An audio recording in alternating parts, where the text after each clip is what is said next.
नमस्कार, मेरा नाम सुसन्ना एक्का है और मैं आज के इस वीडियो में आप लोगों को ये बताने के लिए जा रही हूँ। आप सोचते होंगे कि प्रार्थना किस तरह से किया जाना चाहिए, हाथ उठाकर, सोकर या बैठकर किस तरह से कर सकते हैं। तो इसके लिए तो मैं एक अलग से वीडियो बनाऊंगी, वो आप इस चैनल पर देख लीजिएगा। और अगर आप इस चैनल पर नए आए हैं तो ज़रूर सब्सक्राइब करिएगा। और इस वीडियो पर जो खासकर मैं आप लोग को जो एक आंसर देने वाली हूँ वचन से कि आपको जो प्रार्थना करना है तो वो सही तरीका क्या है, मतलब हाथ उठा कर प्रार्थना करना क्यों ज़रूरी है और वो ऐसा करना भी चाहिए या नहीं करना चाहिए। क्योंकि आपने चर्चेस में सभाओं में ये देखा होगा, सब लोग हाथ उठाकर प्रार्थना करते हैं, आराधना करते हैं। तो ये प्रार्थना को लेकर के मैं खास बताऊंगी और इसका मतलब क्या है, हाथ उठाने का मतलब क्या है, वो वचन से जानेंगे। क्योंकि जब तक आप वचन में वो लिखी हुई बात नहीं देख लेते, आपको नहीं समझ में आएगा हम वो क्यों कर रहे हैं। इसलिए वीडियो को ज़रूर पूरा देखिएगा।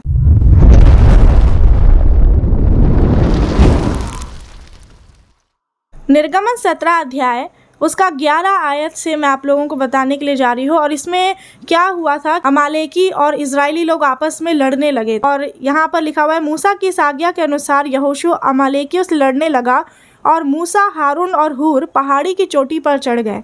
उसके बाद निर्गमन 17 का 11 में लिखा है, जब तक मूसा अपना हाथ उठाए रहता था तब तक तो इजराइल प्रबल होता था, परंतु जब जब वह उसे नीचे करता तब तब अमालेक प्रबल होता था। आमीन।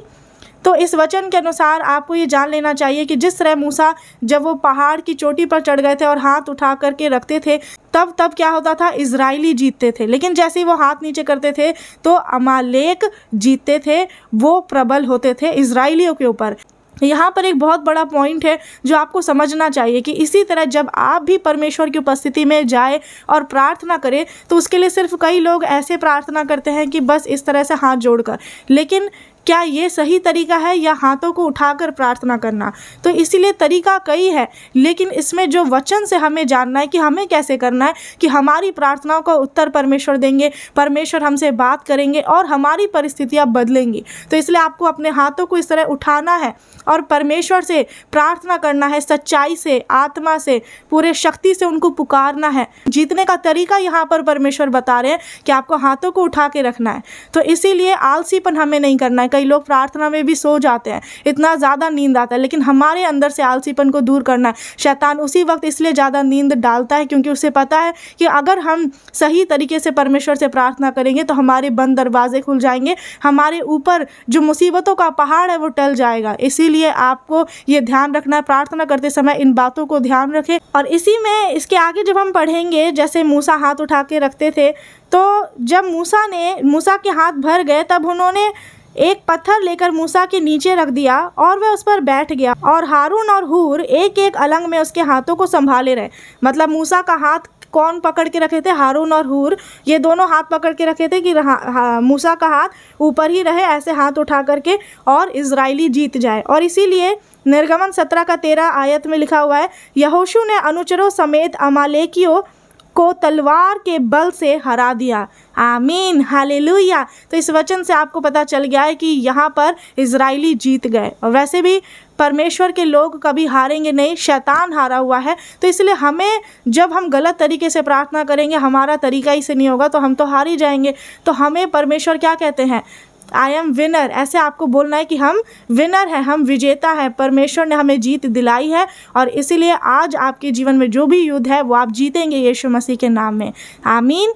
चाहे बीमारी का युद्ध हो, शैतानी शक्तियों का, कर्जे का, रुकावटों का, ये हर प्रकार का युद्ध, जादू टोना, सब कुछ का युद्ध आज आप जीतेंगे यीशु मसीह के नाम में आज से। इसलिए आप निर्णय लीजिए कि अपने हाथों को उठाकर आप परमेश्वर को पुकारेंगे और देखिए कि आपके लिए परमेश्वर किस तरह से बंद कामों को, बंद रास्तों को खोल देंगे और आपकी परिस्थितियां बदलेंगी यीशु मसीह के नाम में। निर्गमन 14 उसका 13 आयत में पढ़ेंगे तो लिखा है, मूसा ने लोगों से कहा, डरो मत, खड़े खड़े वह उद्धार के काम देखो जो यहोवा आज तुम्हारे लिए करेगा, क्योंकि जिन मिस्रियों को तुम आज देखते हो उनको फिर कभी ना देखोगे।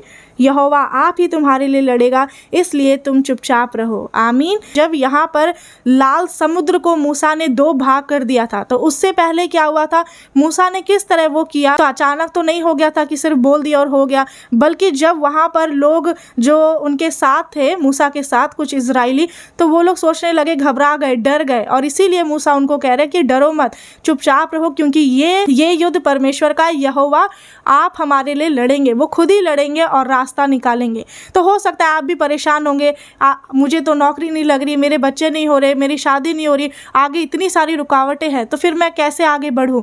आगे बढ़ने के लिए आप भी सोच रहे होंगे। वैसे ही मूसा के साथ जो लोग थे वो भी सोच रहे थे, आगे तो इतना बड़ा लाल समुद्र है, उसे पार कैसे करेंगे, क्योंकि उसके आगे तो कोई रास्ता नहीं दिखाई दे रहा। लेकिन परमेश्वर, आज आपकी मुसीबत भी ऐसी दिखती होंगी, एक लाल समुद्र की तरह। बहुत समुद्र कोई छोटा नहीं होता, वो इतना बड़ा होता है कि उसका अंत भी नहीं दिखेगा आपको कि वो कहाँ पर उसका एंड होता है, एंड पॉइंट। तो उसी तरह से आज आप अपने जीवन में परेशान होंगे अपने सामने की लाल समुद्र मुसीबत को देख करके। लेकिन वचन में आगे क्या हुआ मैं आपको बताती हूँ। सबसे इम्पोर्टेंट यहाँ पर 21 है, निर्गमन 14 का 21 में, तब मूसा ने अपना हाथ समुद्र के ऊपर बढ़ाया और यहोवा ने रात भर प्रचंड पुरवाई चलाई और समुद्र को 2 भाग करके जल ऐसा हटा दिया जिससे उसके बीच सूखी भूमि हो गई। आमीन, हालेलुया। तो इस वचन से आपको क्या पता चलता है, जैसे ही मूसा ने हाथ बढ़ाया और वो लाल समुद्र 2 भाग हो गया, मतलब कि उसके बीच में रास्ता बन गया और उसके बीच से वो जा सकते थे। इसका मतलब है कि परमेश्वर को जब मूसा ने पुकारा, हाथों को उठाया और समुद्र की तरफ बढ़ाया, वैसे ही आप अपने हाथों को उठाए, अपने मुसीबतों के बारे में नहीं सोचिए और परमेश्वर को पुकारिए। तो जिस तरह परमेश्वर ने मूसा को सही रास्ता दिखाया, वैसे ही आज वो आपको सही मार्गदर्शन देंगे यीशु मसीह के सामर्थी नाम में। और आपके लिए जो रास्ता जो लाल समुद्र की तरह लग रहा है, जो वो मुसीबत है, वो बिल्कुल रास्ता बन जाएगा, उसके बीच में आप उस मुसीबत में होकर के पार हो जाएंगे, जिस तरह से मूसा के साथ वो इजराइली पार हो गए। आमीन, हालेलुया। तो आपको इस वचन पर विश्वास करना है। यही 2 वचन मैं आपको मेन बताई, तो इसे लिख लीजिएगा अपने नोटबुक में भी, ताकि इस पर आप बाद में ध्यान लगाएं और आज के बाद से हाथ उठाकर प्रार्थना करना कभी ना भूलें। आमीन। और इसलिए ये बात हमेशा याद रखिएगा कि जब भी अब से प्रार्थना में हाथ उठाकर प्रार्थना करेंगे, शैतान हारेगा और आप जीतेंगे यीशु मसीह के सामर्थी नाम में। आमीन, हालेलुया।